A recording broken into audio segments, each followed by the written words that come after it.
Ada sementara ini aja. Ada berapa hal yang ingin saya sampaikan. Ya, silakan apa yang dapat disampaikan, apa dapat dibantu. Ini Pak, terkait dengan pembelajaran pada materi modul yang saya pelajari, di sini saya akan melakukan tentang pemetaan dan identifikasi aset di sekolah. Nah, di sini saya pertama yang jelas minta izin terlebih dahulu kepada Bapak sebagai wakil kepala sekolah untuk melakukan kegiatan ini, karena kegiatan ini nantinya akan melibatkan berbagai pihak, mulai dari kepala sekolah, komite, dan juga wali murid. Nah, di sini nanti Pak, saya akan melibatkan undangan. Kemudian pada pelaksanaannya nanti saya akan bersama-sama dengan warga sekolah untuk memetakan aset yang ada di sekolah sebagai pengembangan sumber daya ekosistem yang berada di sekolah kita, Pak. Nah, bagaimana kita ketahui kan Pak, banyak sekali sumber daya yang berbasis aset di sekolah kita. Jadi sayang kalau tidak kita manfaatkan. Nanti diharapkan setelah kegiatan pemetaan dan mengidentifikasi aset-aset yang ada di sekolah ini bisa meningkatkan lagi dari mutu pendidikan kita, Pak. Ini rancangan yang saya buat, Pak. Ya, baiklah Bu. Jadi kalau masalah itu kita sudah bersedia, kami setuju dan akan mendukung pelaksanaannya. Nanti silakan pihak-pihak yang mau diundang, sebenarnya silakan buat undangannya. Nah, kalau sudah tepat waktunya itu koordinasi dengan saya kapan waktunya dan akan disampaikan dengan kepala sekolah. Ini kita susun jadwal dulu. Jadi tindakan asetnya silakan aset ini yang banyak prosedurnya kan, perolehannya ada yang aset bergerak, ada yang tidak bergerak, ada yang perolehannya dari dak, ada yang dari swadaya masyarakat. Silakan itu ditata serapi mungkin, kita kerjasama nanti sesuai dengan rencana. Bu, mungkin tentang komite, kepala sekolah, dewan guru, wali murid, nanti silakan ditata susunlah jadwal terlebih dahulu. Yang jelasnya nanti jadwalnya saya ambil di luar jam belajar, Ya, agar tidak mengganggu proses belajar mengajar di sekolah kita, Pak, ya. ya. Oke Pak, nanti saya konfirmasi lagi kapan akan saya laksanakan, saya sesuaikan terlebih dahulu jadwalnya. Ya. Terima kasih Pak ya. Ya. Selamat siang Pak. Susunlah dulu programnya ya. Nanti jadwalnya tetapkan dulu, nanti kita laksanakan. Baik Pak, terima kasih Pak. Selamat siang. Bismillahirrahmanirrahim. Assalamualaikum warahmatullahi wabarakatuh.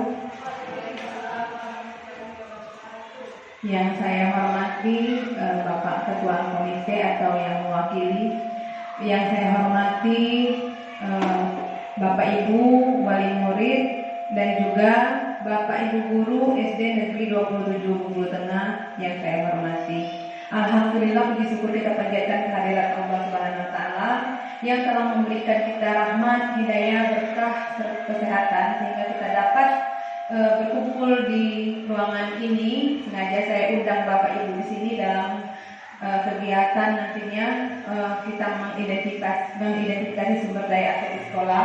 Alhamdulillah semuanya dalam keadaan sehat. Salawat beriring salam juga tercurahkan kepada junjungan besar kita Nabi Muhammad SAW yang telah membawa kita dari alam kegelapan menuju alam terang benderang dan penuh dengan ilmu pendidikan seperti yang kita rasakan saat ini. Baiklah Bapak Ibu, untuk mengefisienkan waktu, saya mengucapkan terima kasih atas kedatangannya. Salam dan bahagia bagi kita semua di sini. Di sini sebelum kita mengidentifikasi nanti sumber daya aset sebagai aset atau kekuatan yang berada di sekolah kita, sengaja Bapak Ibu saya undang di sini sebagai warga sekolah, karena nanti semua yang kita identifikasi masalah modal aset di sekolah ini adalah untuk kepentingan sekolah kita. Baiklah Bapak Ibu, di sini saya akan membacakan terlebih dahulu. Bagaimana kita ketahui bahwa sekolah sebagai ekosistem. Ekosistem berarti ada interaksi di dalamnya.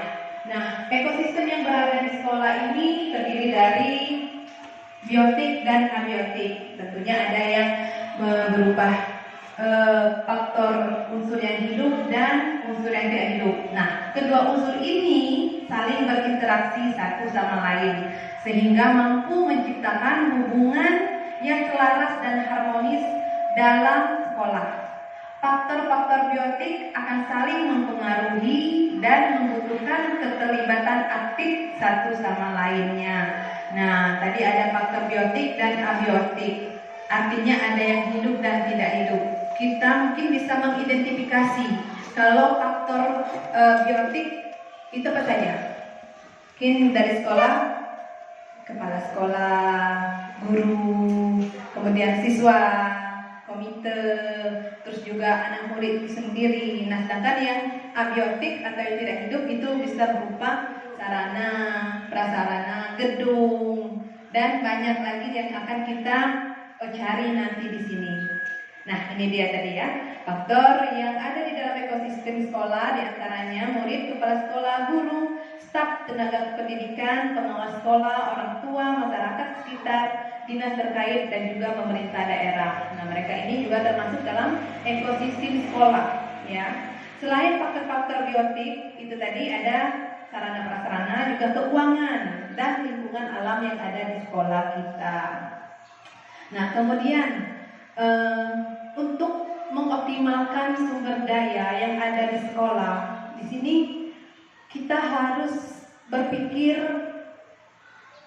berbasis aset. Artinya apa?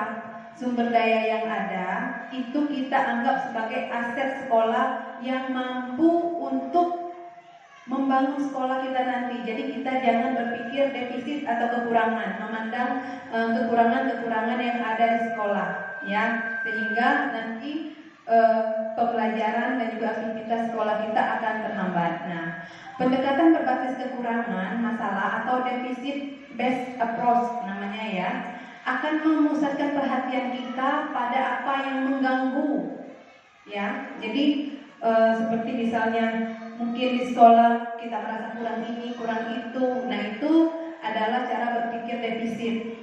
Nah, yang ingin kita cari di sini adalah yang berpikir aset, ya, yang bisa dijadikan sebagai konsep yang dikembangkan oleh Dr. Dietrich Hammer, seorang ahli psikologi yang menekuni kekuatan berpikir positif untuk pengembangan diri. Nah, pendekatan ini merupakan cara praktis menemukanali hal-hal positif dalam kehidupan dengan menggunakan kekuatan sebagai tumpuan berpikir. Jadi kekuatan-kekuatan yang ada, kita lupakan kekurangan tapi kita menggunakan hal-hal yang positif untuk sebuah kegiatan.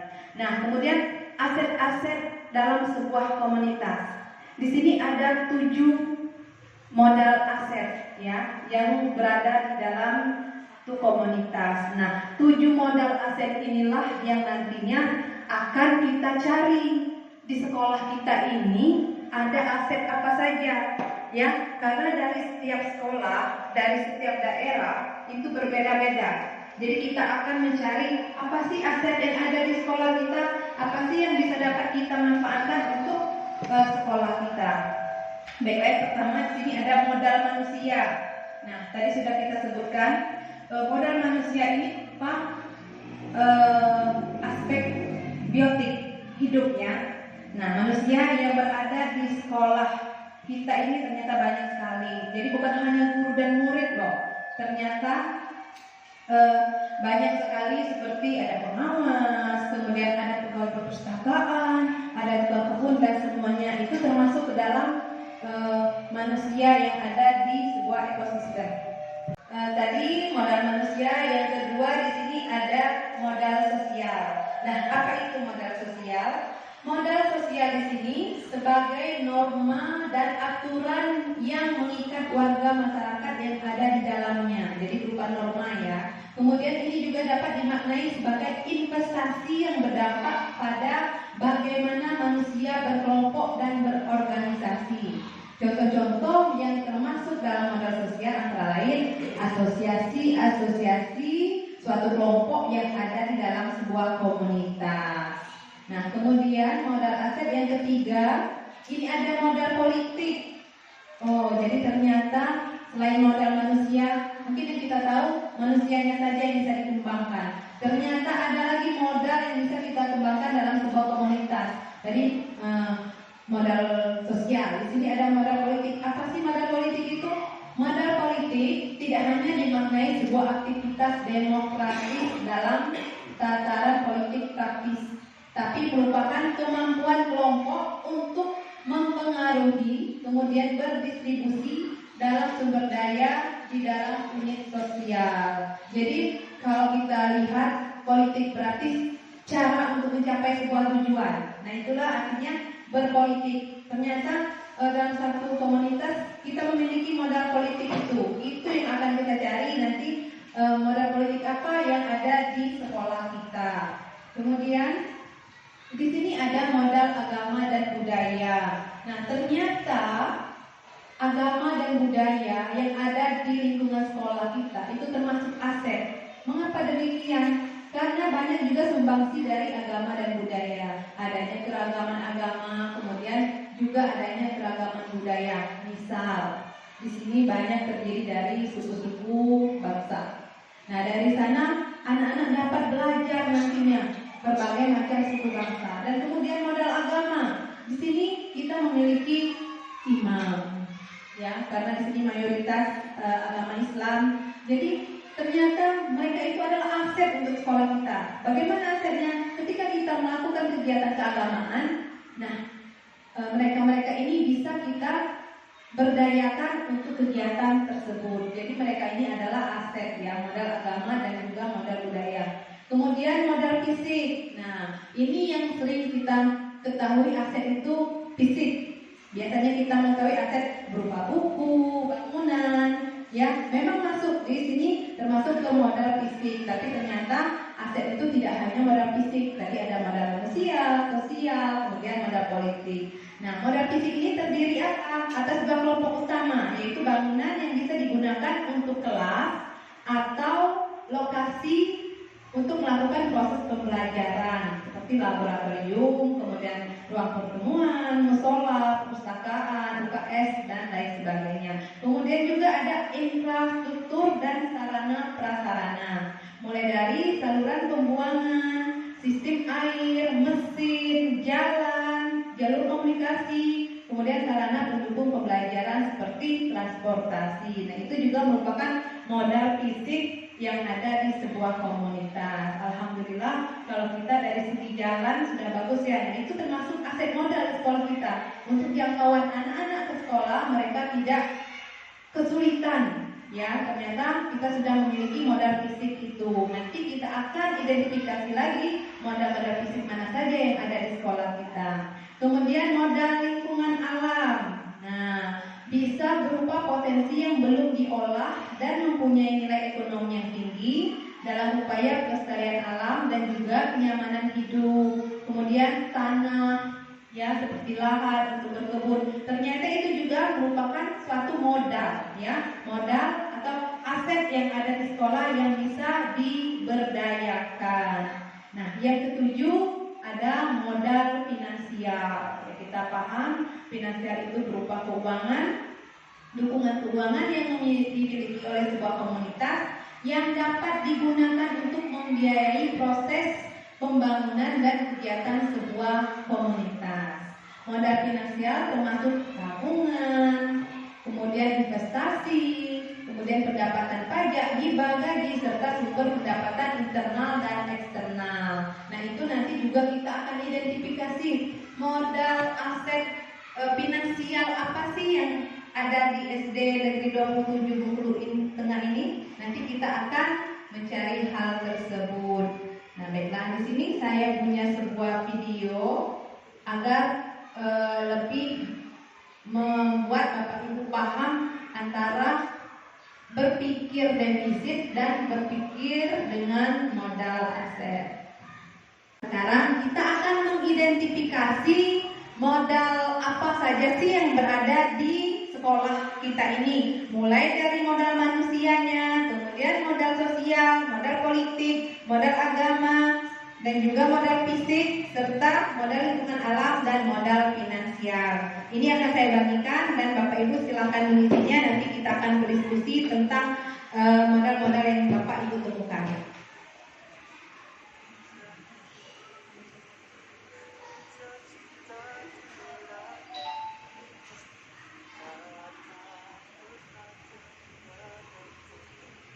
Bapak Ibu, dari 7 modal aset yang ada di sekolah kita tadi, mungkin ada Bapak Ibu di sini yang ingin memberikan pendapatnya tentang modal apa saja yang berada di sekolah kita, di modal manusia atau modal sosial. Oke, ada Ibu yang ingin membacakan hasil identifikasinya tadi. Awal dari modal manusia terlebih dahulu. Setuju ya? Nanti semuanya dapat kebagian ya. Oke, siapa yang pertama nih? Oke, bukan. Ya Bu, langsung saja. Kalau modal manusia seperti yang ada pada sekolah-sekolah lainnya ya, tenaga guru. Ya, tenaga guru, terus tenaga perpustakaan, terus calon guru bergerak, terus murid, pengawas sekolah,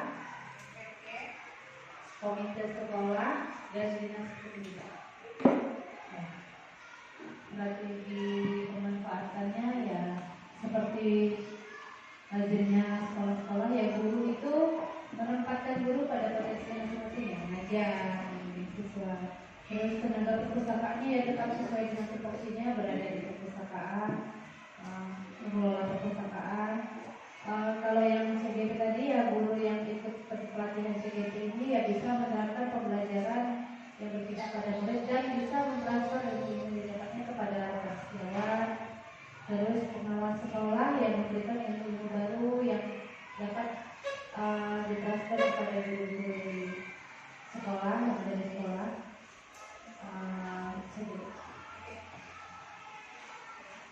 Baik, tadi dari Ibu Indah ya, ada guru, kemudian ada tenaga perpus, kemudian ada pengawas, CGP, murid, dan juga ada pihak dinas.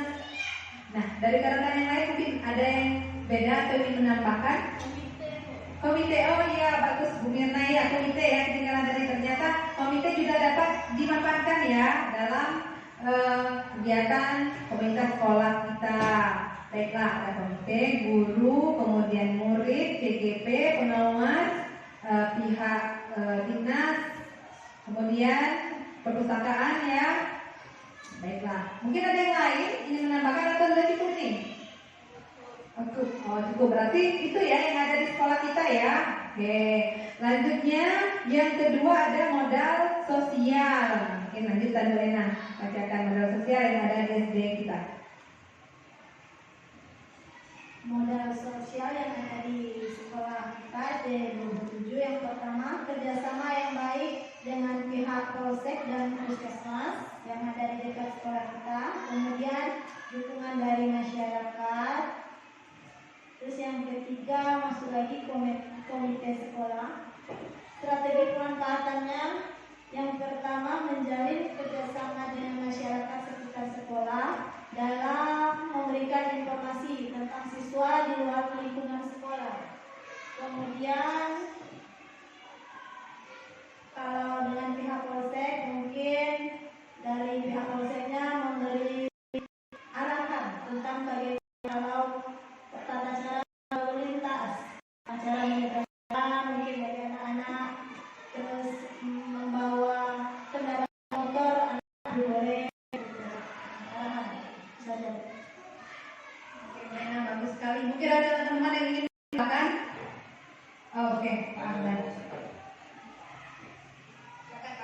Iya, saya cuma menambahkan dari tema. Yang dari polsek tadi, strategi pemanfaatannya yaitu bisa kita memanfaatkan polsek itu datang ke sekolah untuk mempromosikan atau memberikan penjelasan tentang bahaya narkoba. Ya, karena itu sangat penting sekali. Ya. narkoba, pornografi, pornografi dan yang hal-hal masalah seperti itu ya. Jadi anak kalau sudah dikasih tahu kan mudah-mudahan tidak atau bisa dihindari dengan masalah yang terjadi seperti itu. Terima kasih. Terima kasih Pak Adan. Ini dari wakil siswa ya, dari wali murid. Ternyata ada peranan polsek itu besar ya. Ternyata modal bagi kita di sekolah. Kenapa? Kata Pak Adan tadi, dengan adanya sosialisasi, kemudian mereka datang ke sekolah memberikan penyuluhan kepada murid-murid kita terkait tentang mungkin narkoba, kemudian bullying, kemudian juga tata cara seperti kata Bu Ena tadi berlalu lintas, anak-anak menyeberang jalan. Ternyata mereka adalah modal yang dapat kita manfaatkan di sekolah kita. Ya, bagus sekali. Ternyata kita menemukan modal-modal baru ya untuk pengembangan aset di sekolah kita. Baiklah, dimasukkan ya Pak. Lanjut ke yang ketiga, modal politik. Mungkin Bu Mirna boleh. Baiklah, modal politik yaitu kewenangan kepala sekolah, adanya anggota DPR di lingkungan sekolah. Nah, kewenangan kepala sekolah ini dapat misalnya membantu anak-anak yang susah mendapatkan sekolah atau lingkungan sekolah yang jauh dari tempat anak, atau anak-anak yang dari TK mau masuk ke SD. Dari melalui kepala sekolah ini anak bisa sekolah. Nah, kalau yang dari anggota dewan itu, sekolah dapat menyampaikan aspirasinya untuk dikembangkan oleh anggota dewan itu melalui anggota-anggotanya. Baik Bu Mirna, terima kasih. Tadi ada modal politik dari kepala sekolah yang merupakan perpanjangan tangan ya nantinya untuk membantu siswa-siswi untuk dapat masuk ke sekolah dan kemudian bisa mengarahkan untuk melanjutkan ke sekolah-sekolah yang berada di sekitar sekolah. Kemudian tadi bagus sekali ya, ternyata di lingkungan sekolah kita ada anggota dewan. Nah, ini juga modal yang bagus sekali untuk sekolah kita untuk bisa menyampaikan aspirasi kita di sekolah. Ya, siapa tahu nanti mereka bisa menyampaikan di pusat sana untuk pembangunan sekolah, kemudian kegiatan-kegiatan positif di sekolah. Ya, terima kasih Bu Mina. Atau ada yang lain ingin menambahkan? Oke, tadi sudah diskusi ya. Ternyata itu yang ditemukan untuk modal politik di sekolah. Lanjut yang keempat, siapa yang keempat coba? Oke, Bu Pensi ya. Baik, tentang modal agama budaya, yang pertama itu kegiatan sholat duha, terus toleransi antar umat beragama. Nah, strategi pemanfaatannya yaitu pembiasaan terhadap anak-anak dalam melakukan sholat duha berjamaah sebelum proses kegiatan belajar mengajar dimulai. Lalu pada kegiatan keagamaan, kami memang melaksanakan kegiatan yang bernuansa Islam, namun kami juga memberikan kebebasan kepada siswa yang beragama Islam untuk tidak mengikuti kegiatan tersebut. Oke, baik, terima kasih. Ternyata ini modal agamanya yaitu karena kita mayoritas Islam ya, jadi kegiatan seperti sholat duha yang melibatkan rekan-rekan guru PAI dan juga rekan-rekan guru lainnya merupakan modal kita untuk melatih anak agar lebih dekat kepada Tuhan ya. Baik sekali, bagus sekali programnya. Kemudian juga ada acara-acara keagamaan seperti tadi Islamiat, kemudian Maulid Nabi dan sebagainya. Itu kita manfaatkan tokoh-tokoh agama dan juga guru-guru yang ada di sekolah. Bagus sekali ya Ibu. Ada tambahan dari teman-teman lainnya? Kalau tidak, kita lanjut ke modal yang kelima, modal infrastruktur atau fisik. Boleh. Oh, mau namakan dulu Pak? Oke. Untuk yang budaya bisa di sini kan kita ada beberapa suku ya, seperti suku Lembak dan sebagainya, ada suku Jawa. Nah di situ bisa dijadikan apa ya, sebagai pengetahuan anak ya, siswa bahwa oh, suku Lembak ini seperti ini bahasanya, suku Jawa ini seperti ini bahasanya. Jadi kan memperluas pengetahuan siswa ya, antar siswa. Oke, bagus sekali Pak Adan tambahannya, karena di sini tadi ada agama dan budaya. Ternyata dengan bermacam-macam suku, bangsa, dan budaya yang ada di lingkungan sekolah kita, menambah pengetahuan anak-anak. Oh, ternyata banyak sekali keragaman di sekolah kita, dari mulai bahasanya, kemudian mulai adat istiadatnya, dan itu menjadi kekayaan yang ada di komunitas sekolah kita. Bagus sekali Pak, terima kasih. Lanjut yang ke-6. Modal apa ke-6? Lanjut. Modal fisik dan infrastruktur. Ya, Pak Damri menambahkan yang keempat ya. Oke, mungkin boleh Pak Hasan.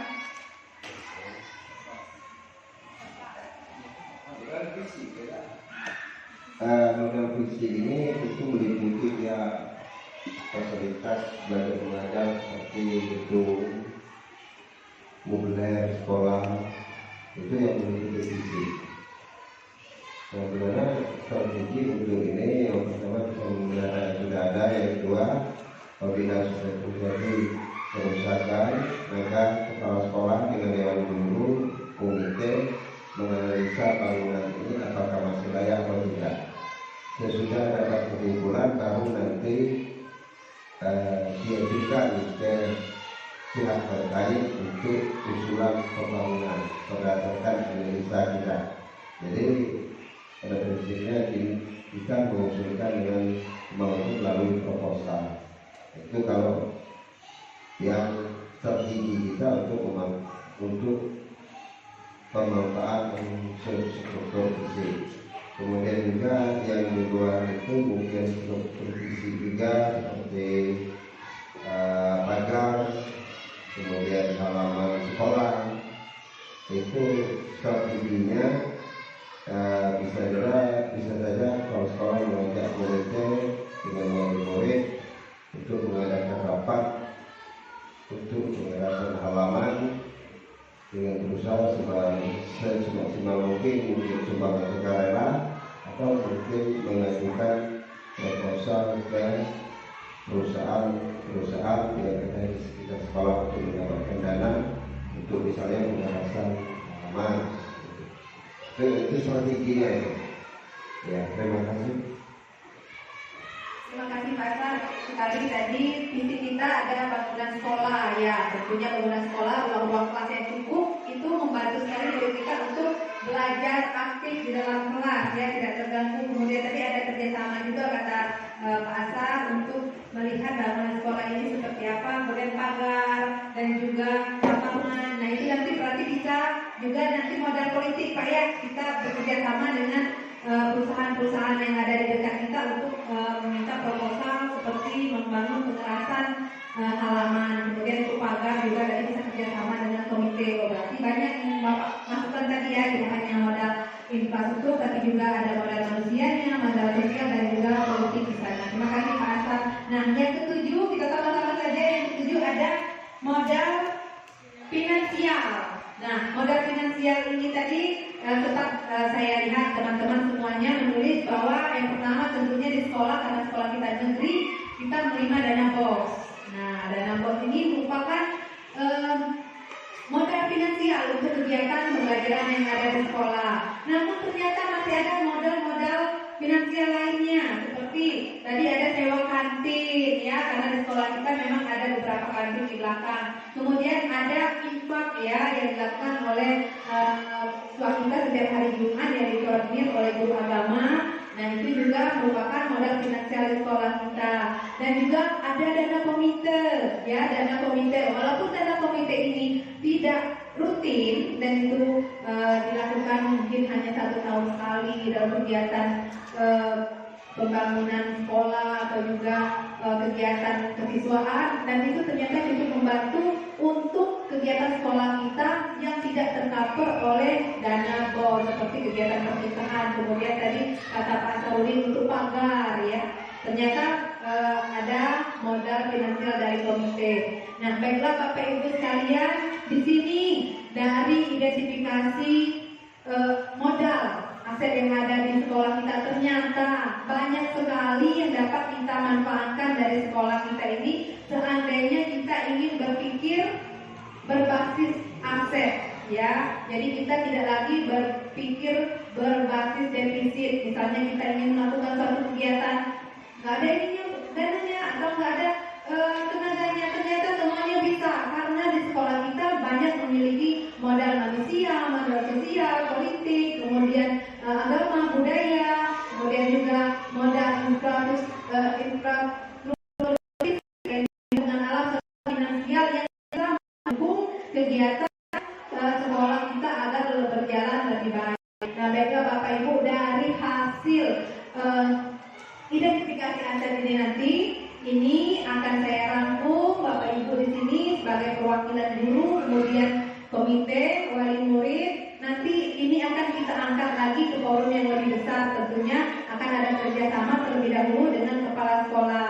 Jadi dari identifikasi aset-aset ini tadi akan kita catat secara keseluruhan, baru nanti kita akan bawa ke diskusi yang lebih besar lagi sehingga dapat kita manfaatkan dalam program sekolah kita nantinya.